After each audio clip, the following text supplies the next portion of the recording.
Final Fantasy XIV is a massive game with thousands of hours of content. What I'm going to do is give you a breakdown of some of the many stories for those of you who want to know more about Eorzea but may not have the time to explore it all firsthand. This time we're jumping, no pun intended, into the Dragoon. Dragoons are spear-wielding armored warriors who hunt dragons and never skip leg day. You unlock the job by reaching level 30 with the Lancer Guild in Gridania and completing the quest Proof of Might. Eorzea, the leader of the Lancers Guild, receives an urgent message from a friend of his from Ishgard begging for help. Because of their ongoing conflict with dragons, Ishgard has kept their borders sealed, but they always give aid to their allies, so it's only fair that you return the favor. Eorzea offered to send a group of wood dwellers, Gridania's military, to help, but the offer was declined due to a need for secrecy. His friend wants someone trustworthy, so Eorzea sends you to meet with Sir Elberic in Coertus.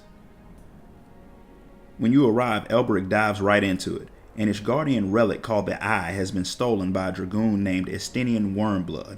He wants your help tracking him down. Elberic doesn't know the area or the people very well, so it's your job to follow a few leads. You find Estinian fairly quickly, although he's a bit insulted that Ishgard sent an outsider to find him. He gets ready to kill you, but the Eye begins to resonate with you. He decides to let you live before jumping to the top of the mountain. And that's why you don't skip leg day. Elberic is shocked to hear that the Eye resonated with someone else, but since it happened to you, he decides to tell you a little more about what's going on. The Eye holds the power of a powerful dragon, and it bestows it upon the strongest Dragoon, allowing him to fight against dragons on equal footing. That man or woman becomes the Azzurri Dragoon. Those powers were given to Estinian, and Elberic was once his teacher. He plans on getting the Eye back from Estinian, but he can't do it alone. Elberic's own Dragon Soul Stone radiates with you as well. He doesn't know why, but he gives you the stone to help you harness the power of the dragon that's stirring within you. Elberic had been the Azzurri Dragoon before Estinian, but that power has been lost to him, so the Soul Stone was useless in his hands anyway. He's glad that it chose you because no one can fight against an Azzurri Dragoon except for another one, and knowing Estinian, this mission will probably end in a fight. Estinian's power is unmatched even among the Azzurri Dragoons of the past. Fighting him with your skills would be like attacking a dragon with an umbrella, but Elberic is going to train you so you can hopefully fight Estinian as an equal. Before you begin, he tells you of how Haldrath attacked the great worm Nidhogg after Thornton was killed and stabbed the dragon in the eye in ancient times. Nidhogg's eye is the very relic that Estinian now possesses. The power of the dragons come from their eyes, and the holder can draw on it to make themselves even more powerful, but that power can corrupt you, allowing the dragon to gain complete control over your mind and body. You can resist it, but the more powerful the dragon, the less likely you are to do so. And Nidhogg is one of the most powerful dragons in existence. After the long history lesson, Elberic sends you to meet with Sir Brucemont for the next stage of your training. He has you do battle with some small dragons to see if you can truly harness the power of a Dragoon. Satisfied with what he sees, he sends you back to Elberic. Elberic sees how you are beginning to realize your potential as a Dragoon, and he's relieved to see that even though you're an outsider, you're able to understand the dragons and the threat that they represent. He gives you a bit more info on the history between Nidhogg and Ishgard, and how the Great Worm has attacked the people off and on for generations. 20 years ago, Nidhogg awakened and began destroying entire villages. His return caused lesser dragons to flock to him and join the attacks as well. Elberic, acting as the Azzurri Dragoon of that time, hunted Nidhogg until he finally faced the Great Worm in battle at the village of Ferndale. He and his forces fought Nidhogg for 3 days. With the last of his strength, Elberic stabbed Nidhogg but took a serious blow of his own. He thought he was going to die, but his attack made Nidhogg retreat. Even though he survived, his injuries made it impossible for him to remain the Azzurri Dragoon. Estinian was the only child that Elberic managed to save before Ferndale was destroyed. Feeling guilty, Elberic adopts Estinian and raises him as a Dragoon. Now that Estinian has stolen the eye, Elberic believes that the disturbance of the relic will cause Nidhogg to attack again. With the threat of an attack from the Great Worm, it is even more urgent that you master your abilities and retrieve the eye. He sends you to Witchdrop to train with the knight Justine. Justine is shocked that an aspiring Azzurri Dragoon isn't even from Ishgard. She summons a horde of monsters for you to fight and admits that she hasn't seen anyone so strong since Estinian himself. The battle stirs the dragon within you, and Elberic believes that the day for you to face Estinian is getting close. Surprisingly, he sent a message for you and Elberic to meet him at the Boulder Downs.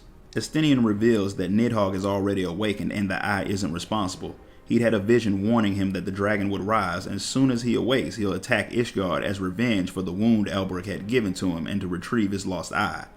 Estinian believes that if he can take the eye to a remote location, then Nidhogg will follow him instead of attacking the city. That way, he can save the city and get his revenge on Nidhogg for destroying his home, and he is more than willing to die to see that done. But with 2 Azzurri Dragoons to face Nidhogg, they may actually be able to best the dragon and survive. He wants you to acquire your own Drakenmail armor, forged in the blood of dragons, to boost the Dragoon's power. Once you have the power to wear the armor, then you will truly be a Dragoon.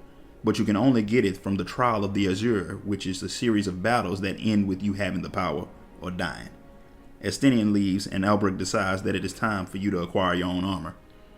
At first, he was simply going to give you his since he can't wield the power anymore, but the armor bonds with the Dragoon through the trials, and armor bonded to someone else will barely work for any other wearer.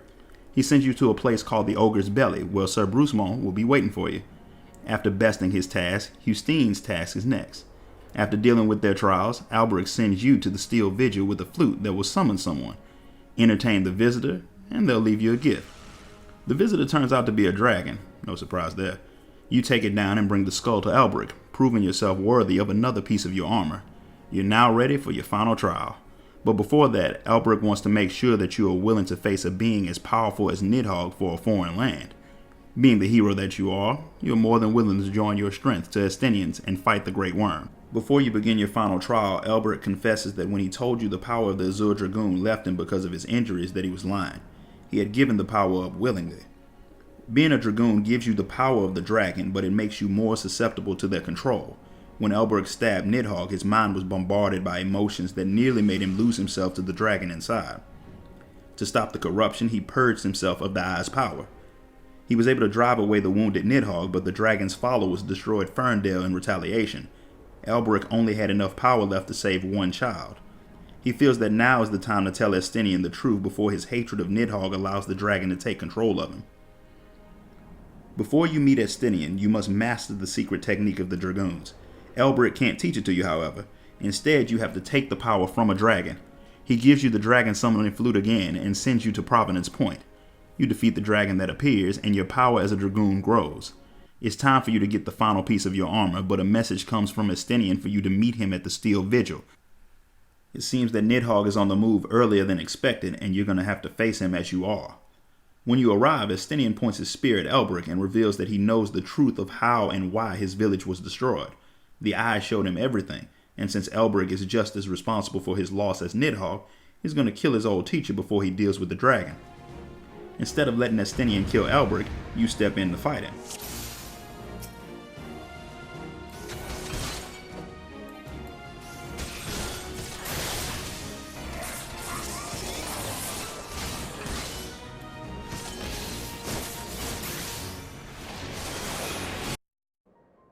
Estinian's anger toward Albrecht gives Nidhogg the opportunity to take control of him.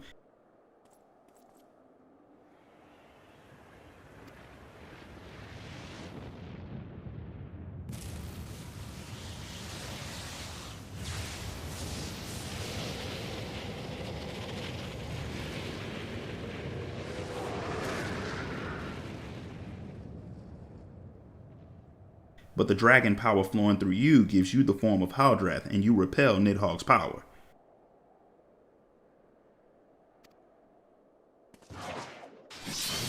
There's a massive explosion, and when the dust clears, Estinian is nowhere to be seen, although Albrecht is positive that he still lives. Your battle allowed you to awaken power that none had but the first Azzurri Dragoon, and you even managed to summon his armor from within the Soul Crystal. Your last attack seems to have caused Nidhogg to go back to sleep, at least for the moment. Albrecht hopes that Estinian was freed from the corruption and learns to control his rage so he won't risk being controlled again. Before you depart, Albrecht mentions that he'd heard a voice that seemed to regret the rift that had grown between dragons and men. You have no idea what he's talking about, but he tells you that you'll understand in time. Until then, he knows that you will continue to use your newfound power in defense of justice. This concludes the first part of the Dragoon's storyline. If you like this video, be sure to give it a thumbs up and make sure you subscribe so you won't miss out on the next part of the story.